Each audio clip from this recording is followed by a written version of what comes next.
Yeah. Can I ask you a question about something that we've talked about a lot privately, Hilary, as well as on the show, long COVID, with Derek effectively being an extreme example of long COVID symptoms. But also we've talked about, haven't we, anecdotally, you and I have both talked to people who say that they have some symptoms of long COVID, even if they've only had mild cases. And there is a study featured in the Times today and elsewhere that actually points to evidence of this now, that people that didn't even really suffer that badly, certainly weren't hospitalised, and now experiencing foggy thinking, damage and effects to the brain, therefore, damage to heart, damage to lungs, damage to kidney, shortage of breath, racing heartbeats.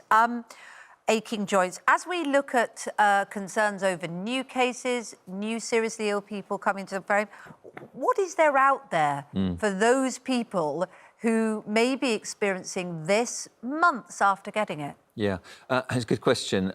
We had my friend Dr. Joanna Ward on this programme a while back. Young, fit, healthy, was treated at home, but months down the line is still suffering from breathlessness and fatigue. So the article, which was called "Living with COVID" and published in the National Institute for Health Research, is interesting. It looked at 4 different syndromes. So people, even with quite mild symptoms or hardly any symptoms, down the line were getting this brain fog. They were getting concentration problems. We know that long COVID stems from an inflammatory condition. It doesn't just affect people's lungs. I think a lot of people have this idea that, if you get it severely, you're on a ventilator, you're in intensive care, then you come home and everything's fine when you recover. It's not the case. A lot of people are getting this long COVID syndrome, which could be several different syndromes. Is there help, though, Hilary? Do they go to the doctor? Yes, they do. They are talking to GPs, and there is a growing demand for specialist units that will be looking after a lot of people, tens of thousands of people potentially, with this syndrome, which incidentally doesn't just affect the elderly, but affects children and young adults as well. Yeah. Kate, how is Derek doing right now? Well, and how are you doing? Bless you. I'm doing OK, thank you. Thank you. Laura arranged for me to have a massage on Tuesday evening, so everyone's on board with the supporting Kate thing. I'm very, very lucky. Derek has had... I mean, the problem is that I feel like I'm just boring everyone to death, really, because it ends up with the same thing, which is stable. But actually, in between, when I'm not talking to you, there are big ups and big downs. Not big ups, really, small improvements, and worrying downs as well. But the last few days have been pretty stable, so keeping everything crossed, really. And you were talking about, you know, the last time we were talking just about the restrictions on hospitals and people being able to it's tough. be there. It is It's tough. hard for you to It's very hard. It's visit very hard. I mean, you completely understand why hospitals have to do it. You know, they have to protect those inside who may be recovering from COVID or maybe, you know, dealing with lots of other very serious ill conditions. But to do that, they have to decrease footfall. So, you know, Darcy has not been able to see Derek. His mum and dad haven't been able to see Derek for a long, long time now. The fact that they live in Lancashire and that might go into Tier 2 will have an effect, because that will be very tough for them to argue the case to be able to visit if they're in one of those areas with high cases. So, it is difficult. And, you know... And does it give you a different perspective then on when you see people flouting the rules and when you see proposals for a tougher lockdown? Do you think you see things differently because you're so personally affected by it?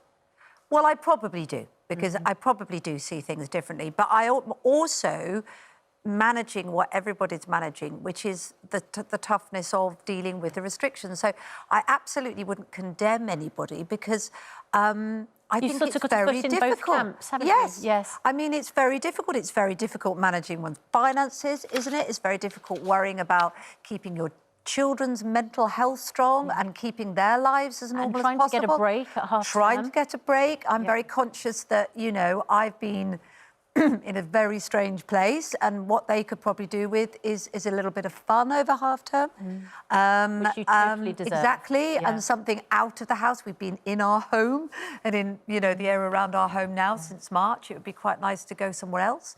So I get that. I get why people feel that. And I get if you haven't got somebody as seriously in a family as Derek is, then that's probably a more pressing need, you could argue, in your own mind, isn't it, than some of the other needs. So I think it is difficult, but I still come back to the fact that, you know, when I see Derek, I just think nobody in the country would want that for anyone they love or for themselves.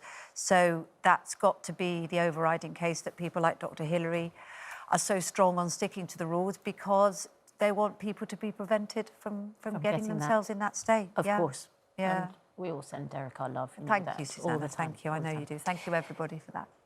Yes, and it's not boring anybody. I know you are concerned about that, but everybody is just... I don't want to make people miserable, because there's enough misery around. Well, you've always... You're amazing, because you've always got a smile on your face. You know, you're an inspiring person. You know that everybody thinks that. What you're saying, it means 100 times more than any doctor or epidemiologist or researcher is saying. Yours is a personal story which people identify with, and it resonates with everybody, and you've always been so kind to everybody else in that position. So thank you. Well, yeah, there's a lot of people out there like me that haven't got, you know, people like Laura getting the massages, or people like Susanna sending jogging bottoms for Billy to make sure he's got the right size. So, yeah, so I know that I'm very lucky. I've got lots of lovely support. So, yeah, thank you very much.